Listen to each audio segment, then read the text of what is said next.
I'm Hope Medina with Colorado Code Consulting and the co-chair of the Sustainability Membership Council. We have been made painfully aware that our industry is facing massive retirement. And with this retirement exodus is the loss of the collective construction and code knowledge that goes with it. There is hope. In our industry, we have some individuals that are emerging as leaders to fill those shoes that are leaving us. But they do need our guidance and mentoring to better and brighten our future. Join us for today's video, The Emerging Leaders of Our Industry. I'd like to welcome our guests. Please introduce yourselves. Hi, my name is Andre Hyen. I'm the chairman of the Emerging Leaders Membership Council, and I've been a code official for about 8 years now. So my name is Leo Jansen, and I am the chair of the ResNet Emerging Leadership Council. And I'm also a member of ResNet and employed by Energy Efficient Homes Midwest. We're a third-party provider within the ResNet network. Hi, I am Arlington, Virginia's Permanent Administration Manager, and I'm the Vice Chair of ICC's Emerging Leaders Membership Council. Thank you to all of our guests. The first question that I'm going to ask is, what do you believe defines an emerging leader in your industry? So I think an emerging leader can be a couple of different things, but I think a big factor is whether you're already in a management role or you're a permit specialist, a plan reviewer, an inspector, but you are leading your team members or leading through participation in ICC. I think all of those have a leadership quality. The idea is that you're taking on tasks, responsibilities, and trying to better yourself and the community as a whole through your leadership style and skills. So for me, I would define an emerging leader as someone who is really passionate about the energy efficiency industry and willing to get engaged to help make the industry better. Someone that is willing to put themselves out there and really network with other people and get involved in some manner. Yeah, that's a good question. I'd say when our group was founded, and I feel like there was a lot of emphasis put on young leadership in ICC, it was a lack of gray hair was really what they were looking for. But that's changed. That's evolved quite a bit. What we've come to find is that, ICC is about serving the membership. And I think our generation, we're really critical of institutions that we don't think serve a purpose. If we don't see how it benefits, the whole or the group or what it's doing, if we don't see action, we question why it needs to exist. And what I'm finding more and more is that good leadership in ICC and young leadership in the built environment really comes down to risk-taking and the ability to put yourself out and try and volunteer and basically to see what you can get done. The people that show up are the ones that really move the chains in this. So I think that's really what it comes down to is some risk-taking and really enjoyment in what you're doing, because we're all volunteers doing this together.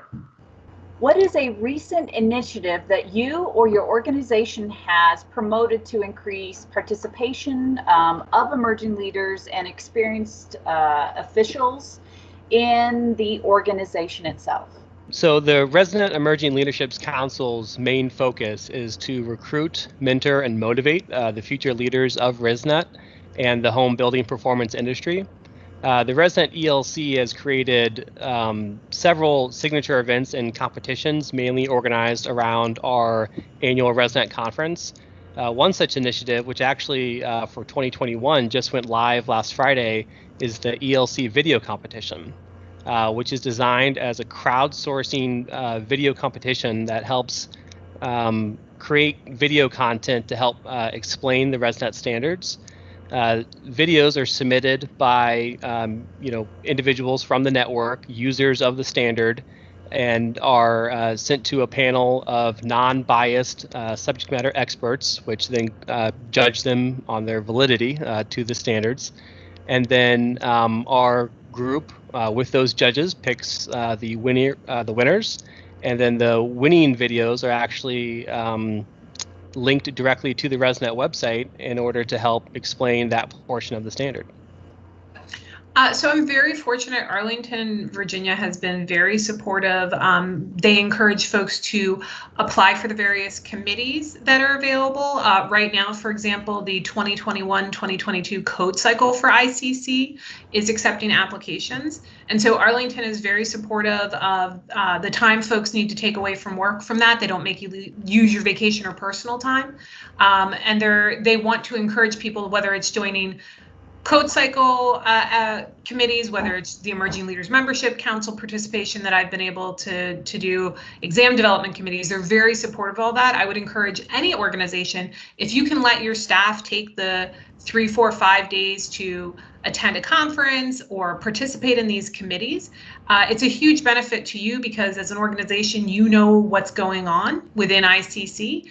And you can help shape things that consider what your locality needs, as well as it's a great benefit to ICC to get that view from all over the country. I know any committee I've been on, it's folks from the East Coast, the West Coast, the Midwest, the southern portion of the country. They really try to have a cohesive approach, and they have private industry, public and local government, specialists in the area that you're participating in. It's a very diverse group.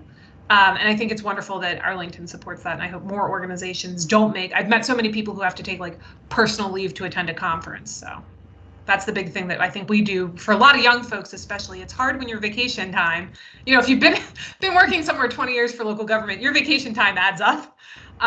But it's hard for those of us who are newer in the industry to have that time.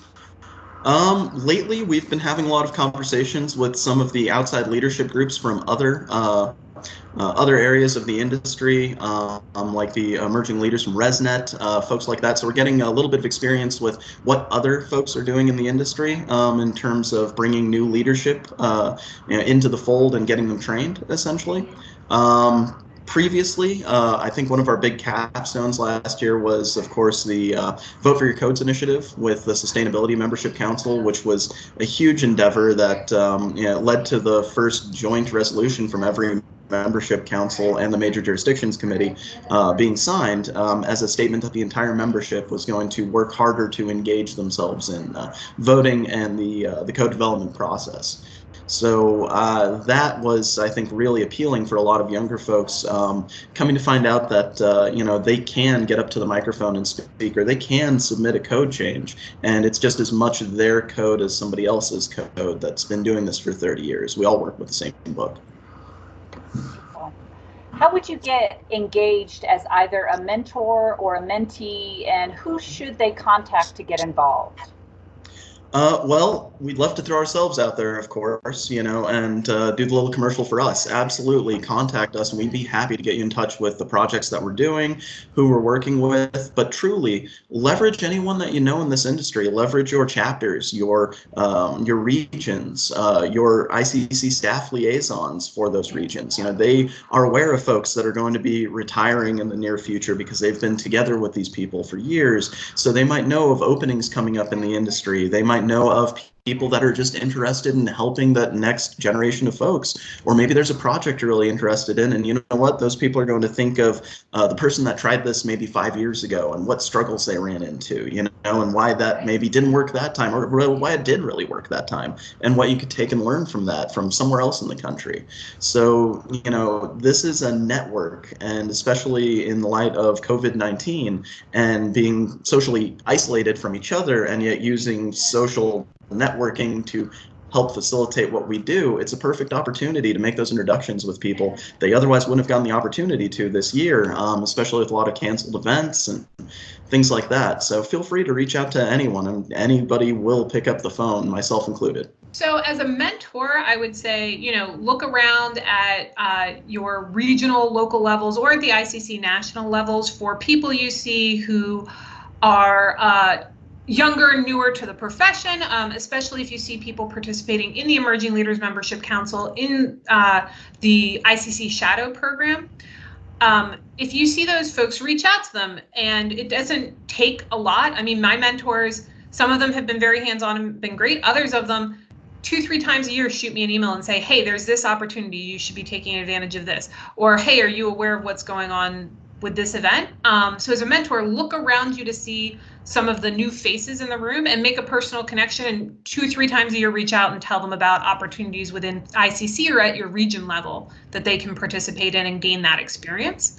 As a mentee, same thing. Look around the room. Look at the folks who you see getting up and testifying for code change proposals, or at your regional level, look at the people who you really respect and see, oh, you're participating, you're doing these things that I would like to do one day, and say, hey, I want to do this one day. How did you learn this? A great example I have is I really would like to one day at ICC be a moderator for the code change proposals. I find that looks really interesting, and it's always the same group of about 10 folks who are telling people no repeat testimony, out of order. And so I asked one of them one day, how did you get into this? What are you guys doing to bring new folks in? And they were super positive, had a great conversation, got their card, and gave me resources for what that looks like. So I would really encourage anybody who's thinking about, oh, I want to do this within ICC, I want to do this within local government, reach out to folks. There are people all over who really want to help support anybody. And then I always plug the Emerging Leaders Membership Council. Become a member. We send out information. We have monthly meetings, or become a member of the Sustainability Membership Council, the Building Membership Council, whatever you're passionate about, whatever you care about in code, participate in the membership. You'll get to know people that way and get to know what are the issues in that portion of the industry. It's a really great opportunity that ICC provides to connect people all across the country and world. Well, I have to say, Allison, I am really looking forward to you being the moderator and the first time you, call up there. So I'm looking forward to it. I'll wave to you and then I'll continue on with my testimony. So what do you find is the most effective platform to utilize when working with experienced code officials? I think it really depends on the code official. I have some folks who it's really great. You just shoot a quick email or text them something and they're really good about texting back. I have other people who are more comfortable with let's set up a coffee or let's set up a lunch, where their schedules are so full that setting aside that time is challenging. So when it's people that I want mentorship and guidance from, I really try to cater towards what is their style, what works best for them. As far as in the ICC world, I think looking at what gets put up for code change proposals, signing up for CDP access, voting, staying connected through the ICC website on their various things is the best way that you're going to see, oh, these are the people who are constantly up and participating. These are the people who kind of know the organization and how to have some core understanding. I mean, it was 5 years ago, I had no idea what the code change process was. I constantly referred to, people would say, oh, the code changes, that's how the sausage gets made. I didn't know what that really meant. And then when you start participating, looking at that on CDP Access, submitting some things yourself, voting, it's really a really interesting experience. So dive in and that's where I'm passionate about. ICC is a massive organization. If you're interested in testing, if you're interested in exam development, if you're interested in the latest and greatest innovations in the industry, there's sections of ICC. Explore the website, find out more, sign up to get information on that, and start participating. As far as the actual platform, I guess our industry is set up a little bit differently, where the raters themselves are, having a lot of the day-to-day relationships with the builders, or if their business model is more of a existing home model, and then they would work with the software companies that are approved by ResNet in order to model the homes, and then work directly with their providers to submit those to the ResNet registry. The handshake really is the ultimate networking skill. Just getting to know somebody, sitting down with them, having a cup of coffee. Personally, I would say I've had the best success with opportunities teaching and education. I have met people from all around the country that, first of all, impressed the heck out of me that they took a few minutes to even hear what I had to say. But since then, it's expanded my network. People recognize me from that, and it's such a great opportunity to kind of change the dynamic of how that normal conversation goes which has typically been kind of that mentor-mentee, I will teach you, apprentice to, master. Rather, it's kind of equal footing in a classroom. It's peer-to-peer. We're both choosing to get to know this better, and you have experience and opinion that I need or want, and hopefully I'm bringing something to the table for you to take home too. I think that change in dynamic really sets the stage for a better conversation. So I have to ask you, tell us about your first building inspection that you went on. So I went to a kitchen remodel, and the first thing the guy said to me was that he had boots and hammers older and tougher than I was.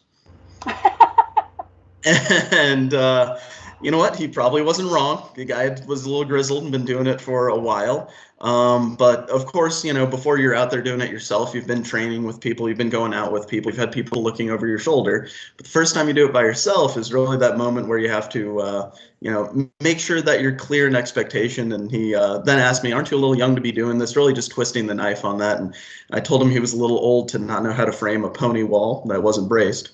And after that, we actually had a great conversation. He laughed, and we started to get along. But you definitely get that intimidation factor out there the second that you walk out, especially as a young person. So you just have to stand your ground and make sure you know what you're talking about, why you're there, and do your best. Yeah, so this was actually kind of an interesting one, and by far has not been the norm. I predominantly work on new construction homes where it's not occupied, and maybe there's a couple other trades there. But for my first home, I actually was out in rural Ohio, and the homeowner had actually already moved in under a temporary CO. And it was a sweet little old lady who lived there, and she basically followed me around while I was doing my entire test, asking a bunch of questions. And one, it was a test of my knowledge because I'd really just kind of begun this new career. But it was also really a great experience for me to see the actual homeowner in the house that I was rating and making sure it was safe, it was built correctly, and it was a good feeling for me to be able to talk with her, get to know her, and to let her know that her house was built well. So I started in accessibility. We had a case with a local government organization where we had been under DOJ investigation, and someone had been responding and taking care of that for years and then retired. And all that information was lost, and DOJ showed up about 6 months after that person retired and said, "Hey, we haven't heard from you in a little bit. What's going on?" So I and a team of about 30 other folks started going out in the field because we lost all the data to record where were we currently at across 400 parks, community centers, playgrounds, sports fields, rec centers, to record all of that information. And so it was, we had a consultant come in and do some basic training on here's how you measure this, here's how you do this. But it was a 2 feet both in, and it was fascinating to see how many centers that were built accessible did not maintain accessibility. They took things out, they put other stuff up and in the way. So it was a very interesting feet first kind of approach where I didn't really have that background and experience, but it got me into the industry, and I've really, really enjoyed it. Well, thank you for joining us today, and I'd like to thank all of our guests for joining us. So thank you. Join us tomorrow for the next edition in the Sustainability Membership Council's video series, Voices from Building Safety Month.